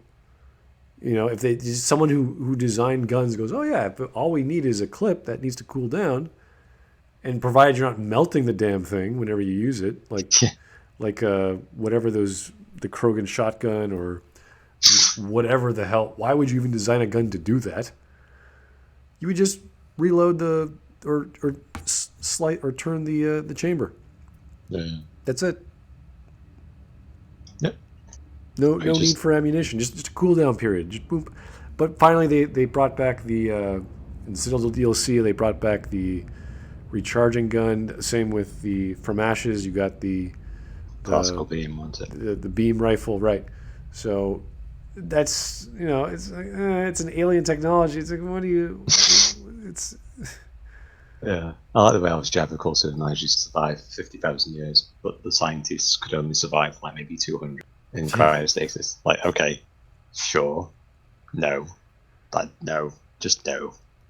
He it, was so useless. it doesn't take much to keep things frozen. Okay. It does take energy, but there's ways to. If you have an AI that can control and turn things off, I'm sure you'll have an AI that can turn things that don't need to be turned off. And when you turn them off, they no longer are closed, right? They open up, and the person can live. They can get out of their pod. That's kind of they're not dead in the pod and frozen. They're alive. They get frozen. They come out. Yes, said that they see each other, and like, yes, they did fix that reloading thing. It's still dumb though. It's like, Oh yeah, yeah, Tom the two Cat just games. gave me a super chat here. In Andromeda, which I haven't played yet, apparently the reloads were upgraded. Oh, you could upgrade your reloads. That's interesting. So No, they put the animation in. oh really? So a thermal clip Yeah, is actually inserted. Okay, cool. Took two yeah, games and yeah. several years to figure. Yeah. You But put a thing into another thing. Yeah, there should be an animation for that. That's yeah, true. to reload something, things have to be taken out to then for another thing to be put in. That's a reload. Yes. It's it's like Bioware know that shooters exist, but they're just like they're so foreign. They must have been like snowed in Edmonton all the time, and like the only communications that they get is from like some ham radio or from the outside. Now I keep imagining like some sort of bizarre magazine where you tape the ends of the bottom of two so that you flip them Yeah. but instead of a magazine, it's the actual barrel. So you just tape two barrels together. You flip them every time the other one overheats. And if you keep Oh, doing that, they get deformed. Oh, my aim's off. I gotta get a new gun. It's like, oh, okay, that makes some sense, I guess. what's funny about the reloading in Andromeda is that they changed all the animations. So it's like with the Avenger, like the back end pops, and that's when you reload it. But it's like that's where your scope is. You don't want to be messing with that They with the never, shotgun. yeah, It's so they weird. never quite explained what the hell is the barrel of the Avenger assault rifle. There's two of them. Which one is it? And you see the bottom one is where the fire comes out of when there's an explosion. Then what the hell does the top one do? Like like what's the point? What's the design of this gun? Like I never understood what the heck is going on with these guns. I I thought that was the original the extraction heat where the heat goes. It's a venting system, you Oh, know. okay. So the top is where the bullet comes out of. Yeah, and then it has like a heat system, but it's just like if they wanted to add in a reloading one, then you just hit reload, and then the weapon will actually kind of break apart to let all the heat be extracted out. You know, and you can keep firing it. If the weapon locks up, and Shepard goes like, ah, you know, the weapon's like really hot, and you can even drop it or something like that, or whatever. There you go. It's an animation. It just needs to be added in. It's very simple to do Well, from I a like the gameplay idea. perspective. I love the idea in Mass Effect 1. Everyone has all the guns. Yeah. There's no weight system. You're in space for God's sakes. And and if it overheats, hey, guess what? You got three more guns. Okay? You really need a gun right this second. Just put one down. Boom, you got another one. No problem. Or you do what I did, where you get a frictionless materials act with the Spectre gun, and you can just continually fire forever. It's so funny. It's really overpowered, but it's so good. Just woo, and just mowing people. Yeah. And you could slow it down with the snowblind rounds, which I thought was kind of weird. Yeah, snowblind rounds slow it down, but they remove enemy accuracy. They don't freeze people. Yeah, that That's would have been good for cool though. boss fights. If they figured out all the wonderful. Uh, it was kind of silly. Once you get to a certain level, it's like why bother with all this poisoning and polonium rounds when you got pull out a freaking sniper rifle and just turn the guy to atoms instantly. Just, there's no reason to have anything else. Well, it's like we had the cane before we had the cane. Yeah, I know. It's like aim in this general direction, kablam, he's dead.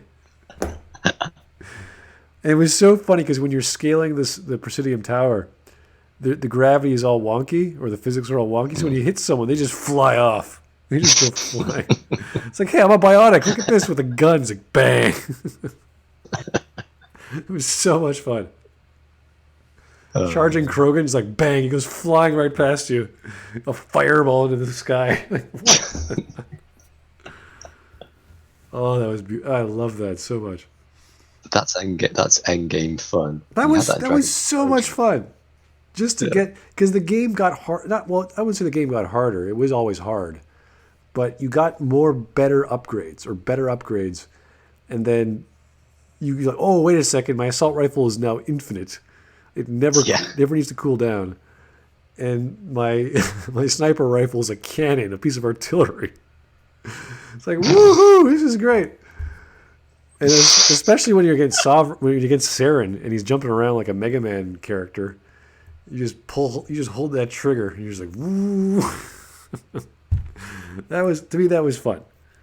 So, little different with the end boss of Mass Effect 2. Not as much fun. Thing. Yeah, Yeah. kind of sad and weird. It's like that Ars Technica video that we watched. And like Max was like, yeah, why would you ever build a Reaper that you can just shoot? And you're just like, yes, Mac. Why did you Why build a did Reaper you that design you it can that just way? It's like a designer came up with a bunch of sketches. They got the worst sketch, and they go, "Okay, he's like King Kong now." I was like, "What the heck, King Kong? What the fuck? Why are we fighting King Kong in space? This is stupid." I would have preferred it if it was like an actual fetal like creature. You know, If it like was looked like it was being born or in a yeah, in a like a zygote state or something like chamber, that. yeah, Yeah. something like that.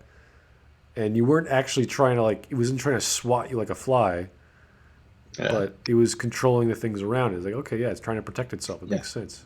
I think it should have basically been a part of Sovereign's consciousness trying to be reborn. That would have been way better. I don't even think they should have had it. Honestly, it's so stupid. It's just Well, looking at it, it's like this is dumb. This is I as wouldn't soon have as I had saw it. it's a human reaper. It's like how is it a human reaper, Shepard? Where'd that come? Where did you come to that deduction? Like what? It's like human DNA plus that's Metal. gelatinous, and then combine that with steel, with three eyes, and now it's humanoid. Are you sure about that? Well, You might be missing a few parts there. I wouldn't have had it like in the way of like melting down humans. I would just have had it as the collectors trying to rebuild the computing power of Sovereign so that they can bring back the relay online to, you know, do the connection. Like basically they are making a supercomputer. You know, that would have been better. They don't need humans. Like humans are only needed for cannon fodder, really, and that's actually a distraction. There you go. It's interesting because the collectors were designed as these weird, mysterious, powerful aliens that went around, spent huge amounts of credits on samples of DNA. And you're like, oh, okay, they're very weird about stuff. It's fine, cool. Mm. But now they're literally just capturing bodies for for what? Like it doesn't make sense. Like if they spend a crazy amount of money on a little sample of DNA, what do you think they do with that DNA? They just put it in a little vault and admire it? Like no, they probably clone the crap out of it. They have all sorts of things, all genetic experiments they do. Now instead of doing genetic experiments, what they need is raw materials, which they should have no problems replicating themselves. It makes very little sense to go the route they're going, and the method that they're doing to get all the bodies they need. It's they take it. It's like they take a concept and they just ruined it. And I don't know why Bioware did this with the collectors. Yeah.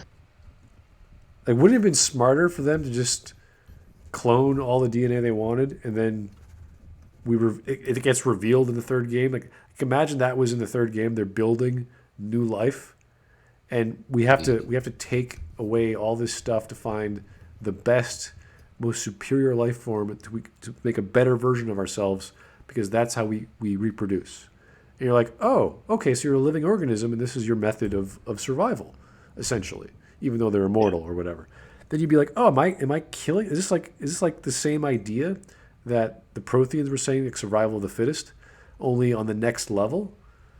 Maybe that would have been much more interesting than gelatinizing a bunch of species into a giant skeleton of itself. It doesn't. It just doesn't make sense. There's no purpose for that. And if there was, it wasn't explained, and we can't just sit there going, "Well, you revealed this much to us.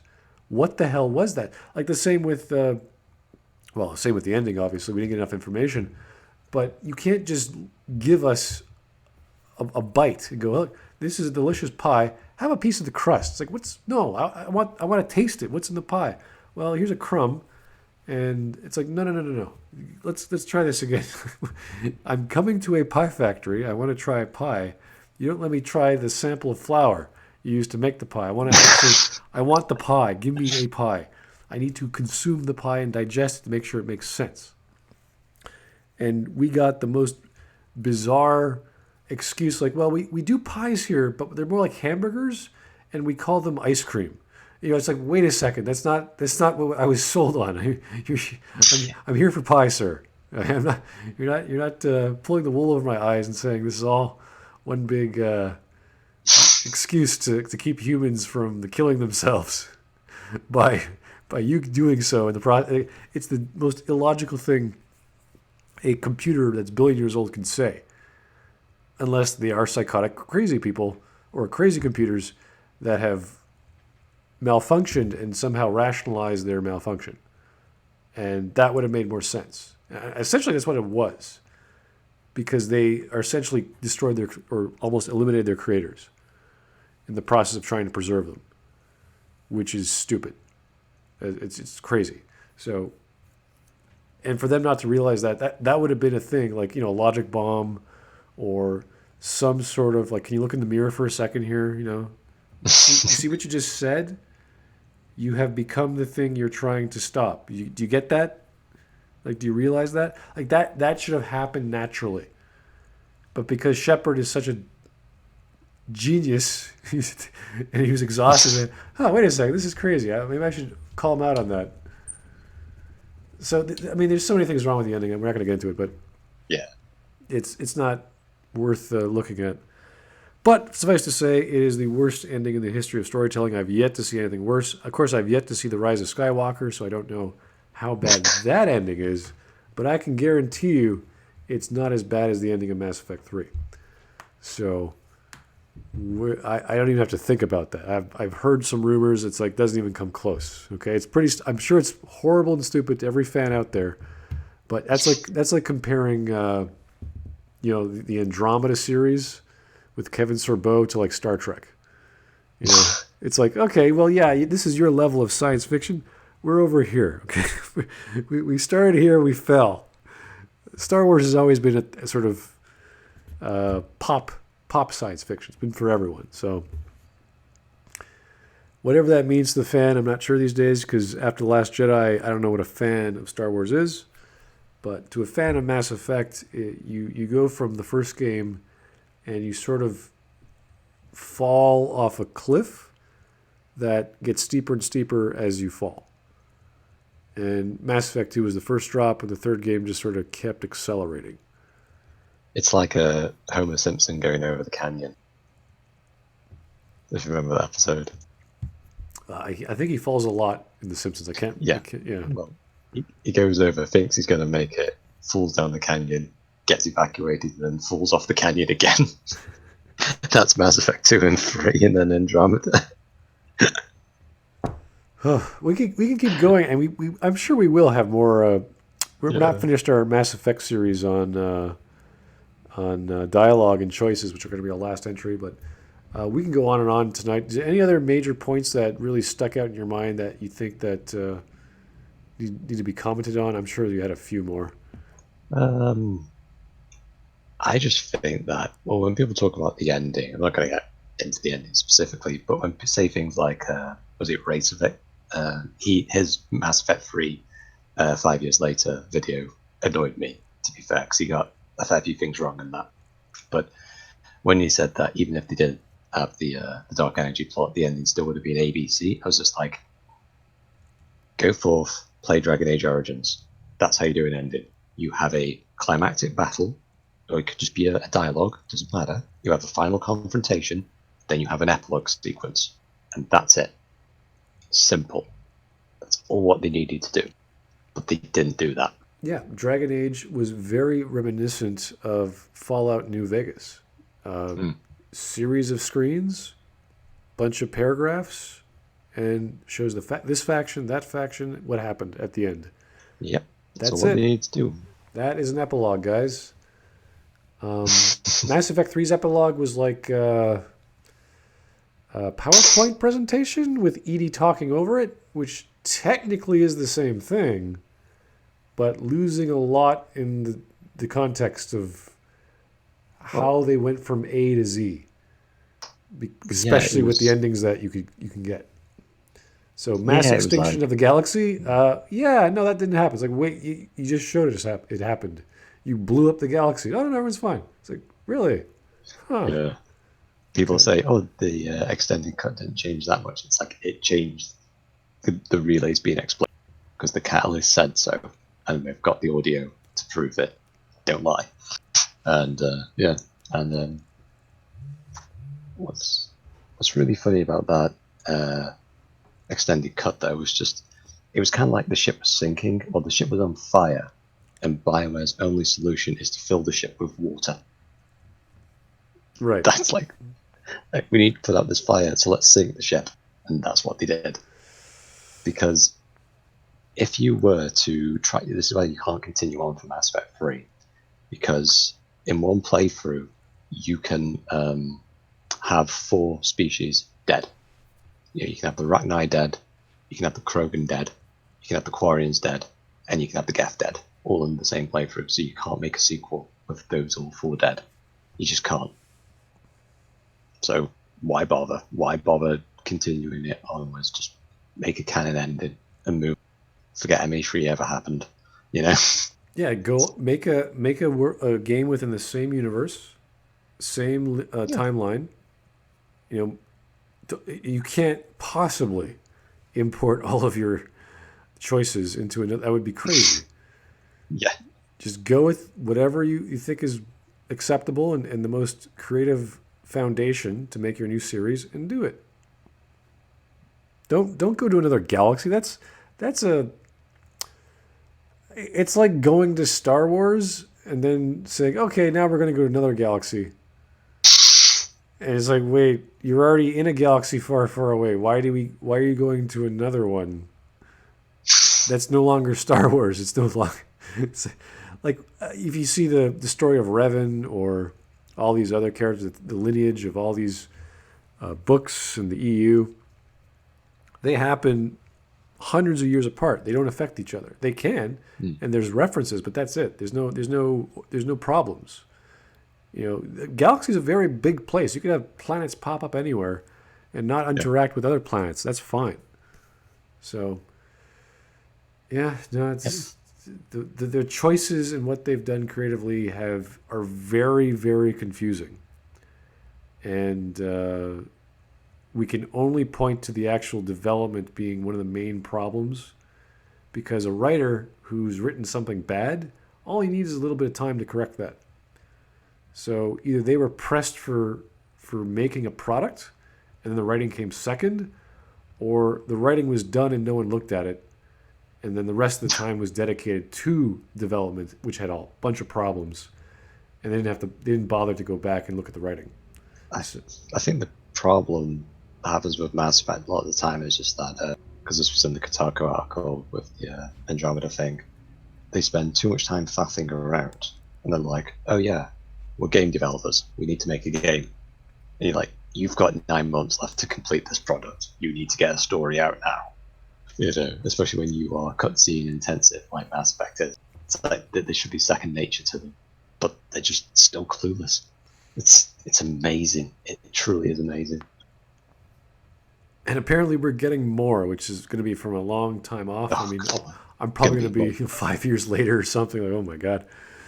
But that's provided BioWare's still around, and I obviously wish them well. They have their work cut out for them, because who knows what EA is going to do with them the next few years if they don't release a product with Dragon Age.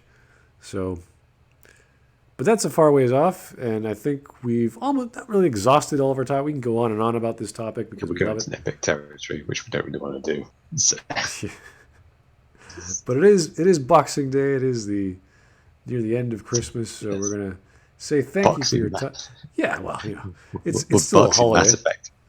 We're boxing Mass Effect and we're putting it in the grave again. We should keep digging it up. Unboxing, reboxing, ship it out, have it returned back to us. Yes. Well, thank you everyone for listening, and we're going to be back tomorrow. I believe we're going to be talking about the video we started last week, and of course we didn't have enough time, and everyone's schedule is different, everyone's work schedule is different, but we're going to be coming back next week talking about all sorts of fun things in yet another defensive video of The Last Jedi Part 2 with a whole bunch of folks that you might have forgotten. Last week it was Southpaw and his friend whose name escapes me. He was a recent addition, as well as Literature Devil if he's available, tomorrow evening around this time. So hopefully we'll see you then, and thank you and have a great day.